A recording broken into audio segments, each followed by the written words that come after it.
Self-contained worlds, the villages of Chettinad were founded by a caste of traders and moneylenders known as the Natikote Chettiars. The Chettiars hail from the southern districts of India, currently in the state of Tamil Nadu, and are raised and influenced vastly by the Hindu religion and its ways. These clans originally settled in a region known as Naganadu and then migrated to Kaveri Pumbattinam, which is situated in the eastern coast of Tamil Nadu, which surrounds a major part of the Chola Empire. They had settled alongside the Cholas, who were situated in this region until up to the 12th century and were taken over later by the Pandyas from Madurai. The Chettiars, because of their socio-economic status and their disciplined standard of living, were held in high esteem and were given a superior social status followed by respect and privilege by the rulers of the kingdom. The Chettiar community were also known as the Nagaratars, which in simple terms can be translated as urban dwellers who migrated to the Pandya kingdom. The Nagaratars then selected a region which is presently in the Sivagangai district in Tamil Nadu. Upon settling and starting up the business culture and their trade operations, the region eventually had known to be Chettinad after the Chettiar clan. It is important to understand the history and the life of the Chettiars as they play a major role in the evolution of their habits and culture in a community. A reflection of their culture and lifestyle is seen in their dwellings. The huge Chettinad mansions thus perform the role of a narrator of the Chettiar identity.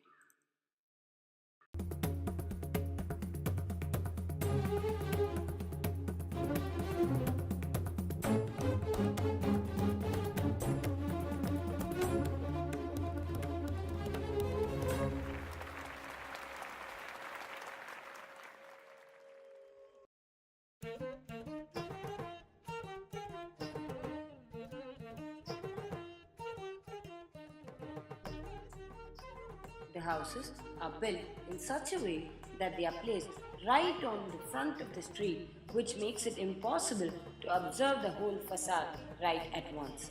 It forces the observer to lift up his cone of vision to view the whole facade. The grand scale of the mansions then overwhelms the observer.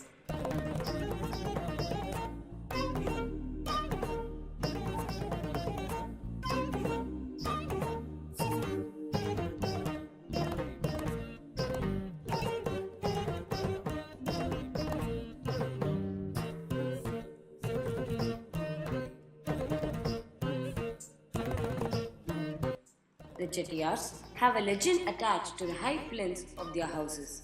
They had migrated from the tsunami-torn city of Pumbuhar into the dry region of Chettinad. Although the area had a dry weather, their constant fear of floods and tsunamis made them build their houses on very high plinths.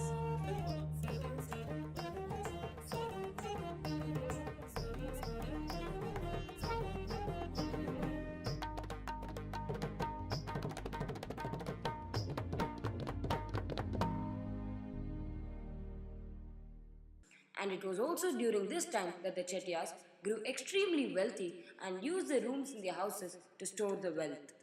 The raised plinths gave extra height and pushed the windows much higher, making it difficult for passersby to reach them.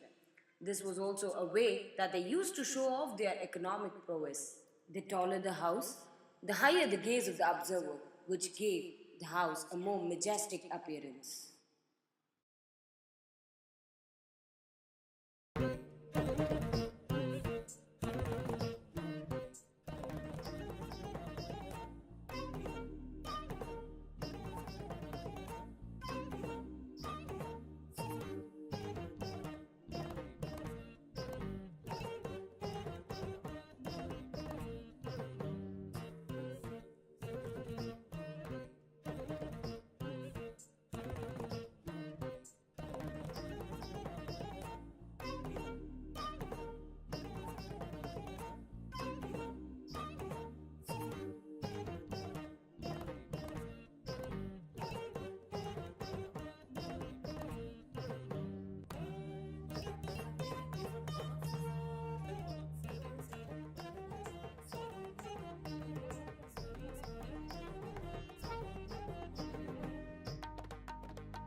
One can see that these houses were built colossal in size.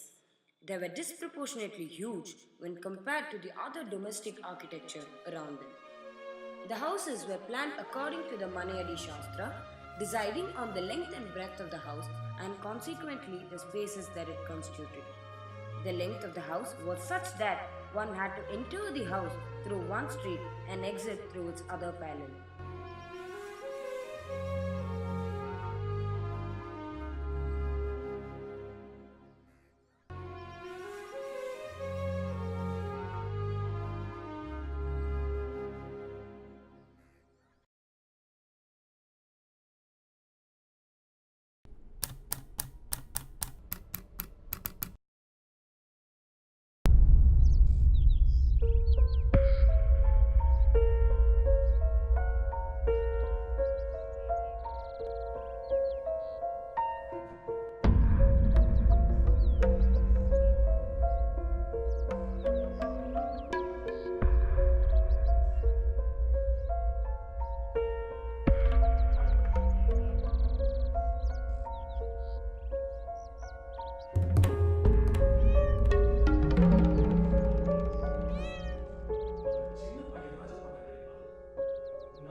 The journey through a Chettiar video takes us through a transition that narrates the story of the built environment.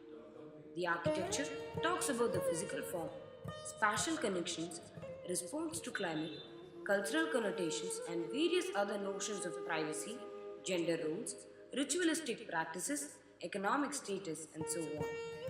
All of these are overlaid on each other and play out their part when the user interacts with them. A sequence is brought about in the narrative of Chettinad architecture derived essentially from the activities that are part of a Chettiar household. The Mugapur. This is the most public space within the house, the place to socialize with neighbors and other visitors. This semi-open space, located between the street and the house interior, acts as a transition from the outside to the inside.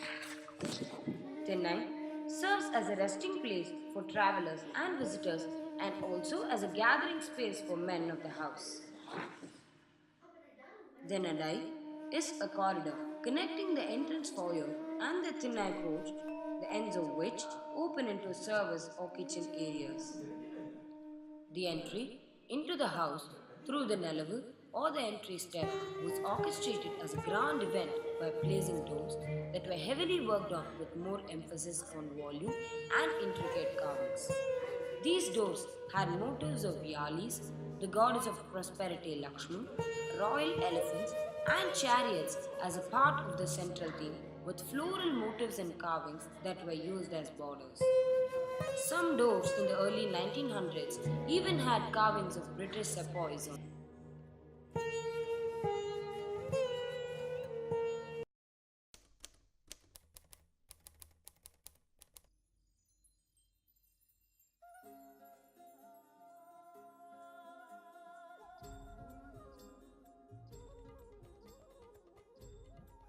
The Valavu consists of the main central courtyard, which is the epicenter of the house.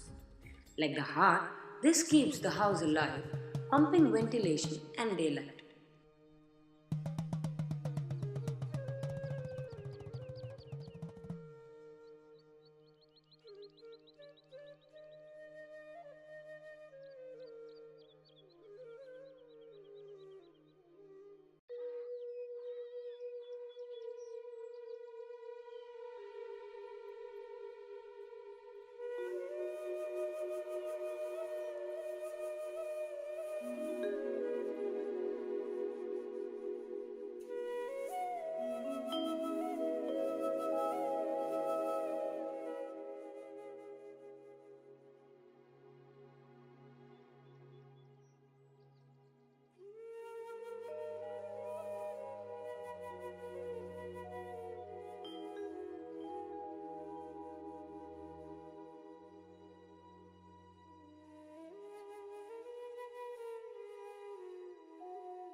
This is where the entire family gathers on all important occasions and activities. This is the Naduvasal and has a corridor running around it with low level thinness on either sides of its entrance and exit, which is used by the inner family members as a place to rest, read, etc.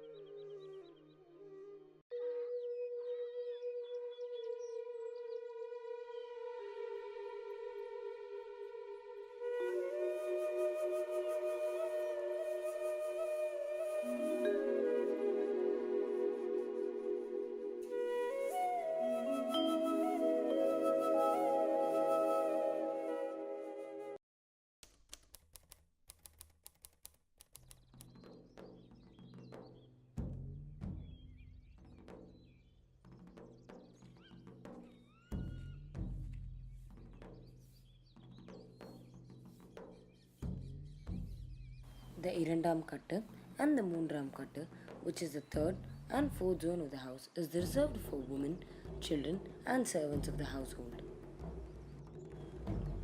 These are very private parts of the dwelling with limited access.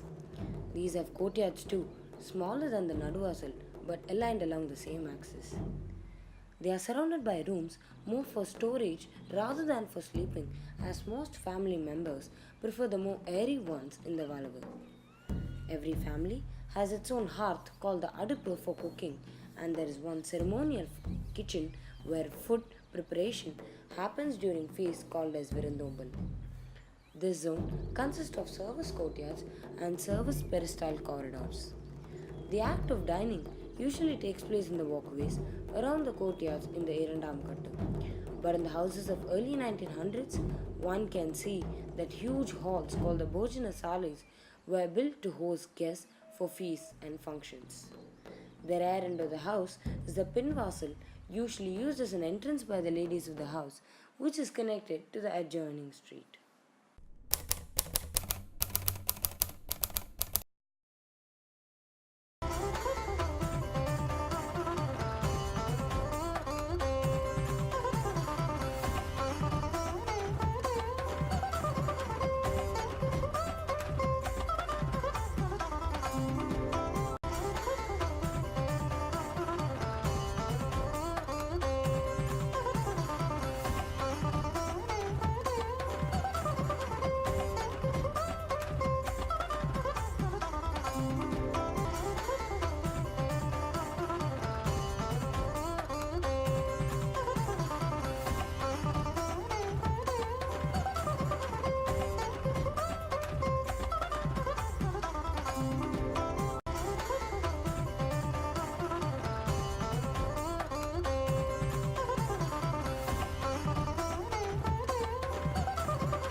Hulking in size and ostentation, these mansions tend to startle a newcomer an impression that elapsed time has done nothing to alter. These ancestral mansions of Chettinad reek of opulence, breeding in simplicity, which is quite ironical. Evoking the visual senses, these houses encourage rich perceptual experiences. Looking at the whole wide range of matrix created by elements and their visual relation to space, we start decoding the story of the Chettiar through the messages encoded in the architecture and interior of these Chettinad houses. The houses have gone under a considerable amount of change. The change in the economic levels of the Chettiar community shows us how this has subsequently shaped the form of the house and its spatial narrative. During each phase, the space has acted as a storyteller, recording these changes that were encoded in them for us to decode and understand the relation between the spatial construct and its narrative. Drive into a Chettiar village now, and it is not difficult to detect the fast disappearance of a rich traditional way of life. It was to document the cultural and architectural heritage of the Chettiars for new generations to know the existence of such a place and its endangered treasures that first prompted me to carry out this research.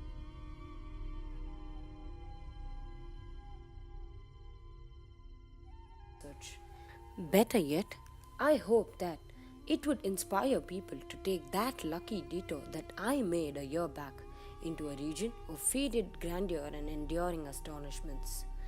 These houses have fallen silent, but they still narrate a story that unfolds with time for those who wish to read them.